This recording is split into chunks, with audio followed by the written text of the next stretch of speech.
এক ছিল ছোট্ট মেয়ে, নাম রুবি। রুবি পড়াশোনার চেয়ে খেলাধুলা আর ঘুরতে বেশি ভালোবাসতো। একদিন সে স্কুল থেকে বাড়ি ফিরছিল।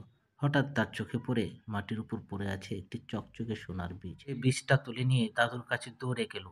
দাদু বীজ দেখে মৃদু হেসে বললেন, রুবি, এই বীজটা খুব বিশেষ। তুমি যদি প্রতিদিন পানি দাও, যত্ন করো আর নিয়মিত পড়াশোনা করো, তাহলে এই বীজ তোমাকে একদিন উপহার দিবে।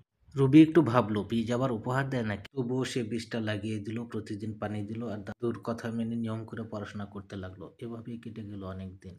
একদিন সকালে রুবি দূরে গিয়ে দেখে অনেকগুলো ছোট ছোট বাক্স ঝুলছে। সে একটি তুলে আনলো এবং বাক্স খুললো। ভিতরে লেখা, যত্ন করে যে মন দিয়ে কাজ করে তারই সাফল্য ফুটে ওঠে। রুবি হাসলো, কারণ সে বুঝে গেছে এটাই তার আসল উপহার। তারপর থেকে রুবি খেলাধুলাও করতো, আবার মন দিয়ে লেখাপড়াও করতো। যে কাজ নিয়ম করে করে, যত্ন নিয়ে করে, তার ফলাফল ভালোই হয়। তাই বন্ধুরা, মন দিয়ে লেখাপড়া, মন দিয়ে খেলা, সব কাজে মন দিতে করো না অবহেলা। আল্লাহ হাফেজ।